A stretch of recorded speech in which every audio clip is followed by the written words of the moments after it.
আসসালামু আলাইকুম। এবছর বৃষ্টির পরিমাণ তুলনামূলকভাবে অন্য বছরের থেকে একটু বেশি, তাই এবছর আমাদের খামারের কাজগুলি করতে এমনিতেই আমাদেরকে একটু কষ্ট করতে হচ্ছিল, কারণ প্রতিদিনই প্রায় বৃষ্টি হচ্ছে। অন্য দিনের মতো আজকেও সকালবেলাটা খুব রৌদ্র উজ্জ্বল ছিল, কিন্তু তার একটু পরেই বৃষ্টি শুরু হয়। এই বৃষ্টির মধ্যে আমাদেরকে আজকে ঘি বানানোর কাজটা কমপ্লিট করতে হবে। দেখতেই পাচ্ছেন আমরা রৌদ্রের মধ্যে এই কাজগুলি করছিলাম, অর্থাৎ আমাদের যে হাঁড়িগুলি রয়েছে সেগুলিকে খুব সুন্দর করে পরিষ্কার করে ধুয়ে তারপর তার পেছনে আমরা মাটি লাগিয়ে দিচ্ছিলাম, যাতে করে এগুলিতে কালি না পড়ে। ঘি বানানোর জন্য আজকে আমরা মূলত দুইটা চুলা একসাথে জ্বালাবো। ওই দুইটা চুলাতে যে হাঁড়িগুলি আমরা দিব, ওই হাঁড়িগুলির মধ্যে আমরা সুন্দর করে কাদামাটি লেপে নিলাম। একটু আগেই যেখানে আকাশ একেবারে রৌদ্রোজ্জ্বল ছিল, তারপরেই আমরা দেখতে পেলাম যে আকাশ একেবারে মেঘলা হয়ে অন্ধকার হয়ে আসছে এবং বৃষ্টির ঘন ঘটা দেখা যাচ্ছে।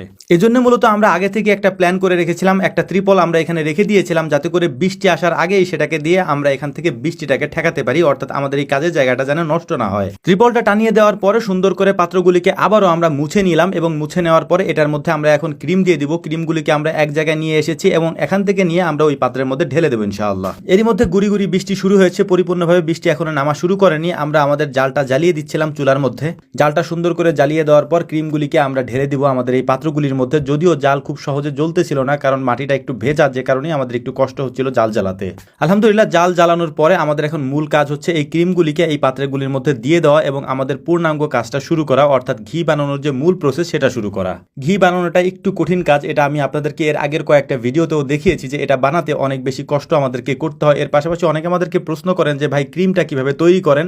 এই প্রশ্নের উত্তর আমরা কয়েকবার দিয়েছি এবং গতকালকেও আমরা পরিপূর্ণভাবে এটা দেখিয়েছি মেশিন থেকে কিভাবে ক্রিমটাকে আলাদা করা হয়, অর্থাৎ ক্রিম সেপারেশন মেশিন দিয়ে এই ক্রিমটা দুধ থেকে কিভাবে আলাদা হয়। তো আমরা আমাদের ঘি বানানোর কাজটাকে সুন্দরভাবেই করছিলাম, কিন্তু এর মধ্যেই প্রচুর পরিমাণে বৃষ্টি শুরু হয়। এই বৃষ্টি শুরু হলেও তেমন আমাদের কোনো ক্ষতি হবে না, কারণ আমরা আগে থেকে ত্রিপল দিয়ে জায়গাটাকে ঘিরে রেখেছি।